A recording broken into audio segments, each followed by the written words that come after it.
Halo, selamat datang. Pernah nggak sih kita berhenti sejenak dan berpikir, apa ya yang benar-benar bikin seseorang itu baik? Bukan cuma dari penampilan luarnya, tapi dari dalamnya, dari hatinya. Nah, di sini kita akan coba membedah bareng-bareng anatomi dari sebuah hati yang indah. Oke, jadi mari kita langsung aja ke inti pertanyaannya. Kalau hati itu ibarat pusat kendali dari diri kita, hati yang paling ideal itu kayak gimana sih bentuknya? Kualitas apa aja yang bikin dia begitu istimewa?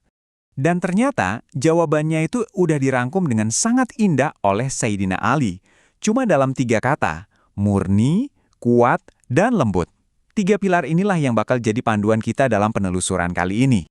Oke, ini dia peta perjalanan kita. Kita mulai dari metafora hati sebagai wadah. Terus, kita bedah satu persatu 3 kualitas utamanya. Setelah itu, kita ungkap kekuatan rahasianya dan kita tutup dengan sebuah peringatan yang sangat penting. Gimana? Udah siap? Yuk, mulai. Coba dibayangin, hati kita itu seperti sebuah wadah atau bejana. Wadah yang paling bagus itu kan yang bisa nampung isinya yang berharga tanpa bocor atau pecah kan? Nah, hati juga persis kayak gitu. Dia harus murni, kuat, sekaligus lembut biar bisa menampung hal-hal paling berharga, seperti iman dan kebijaksanaan. Yuk, kita masuk ke kualitas yang pertama, kemurnian. Hati yang paling murni atau paling jernih itu diterjemahkan sebagai keyakinan yang, sebening kristal. Nggak ada keraguan sedikit pun yang bisa mencampurinya. Nah, ini nih yang menarik. Ini bukan sekedar percaya biasa loh ya. Ini udah level yang disebut yakin. Jadi saking dalamnya iman itu mengakar di hati, hal-hal yang gaib pun rasanya senyata apa yang ada di depan mata kita. Sampai segitunya, tingkat kepastian inilah yang bahkan diminta oleh Nabi Ibrahim untuk menenangkan hatinya. Dan hadis ini benar-benar merangkum semuanya dengan sempurna. Keyakinan itu bukan cuma sebagian dari iman, tapi ya itulah iman seutuhnya. Bahkan dikatakan tidak ada hal yang lebih mulia yang turun dari langit selain keyakinan itu sendiri. Lanjut ya, kualitas yang kedua. Setelah murni, hati itu juga harus kuat. Tapi ini bukan soal kekuatan fisik. Ini tentang keteguhan. Sebuah keteguhan yang gak bisa digoyahkan dalam memegang prinsip dan agama. Terus ciri-cirinya gimana? Gini nih, hati yang kuat itu berani menyuarakan kebenaran walaupun pahit. Gak goyah cuma karena omongan orang lain, kokoh banget dalam agamanya. Contoh paling pas, ya Sayyidina Umar bin Khattab. Saking teguhnya beliau, konon setan pun sampai menghindar. Tapi tunggu dulu deh. Gimana caranya hati bisa kuat sekaligus lembut? Bukannya itu kontradiktif? Nah, disinilah letak keindahannya. Kuat dan lembut itu ternyata dua sisi dari koin yang sama. Kuat dalam memegang prinsip kebenaran, tapi tetap lembut dan penuh kasih kepada sesama.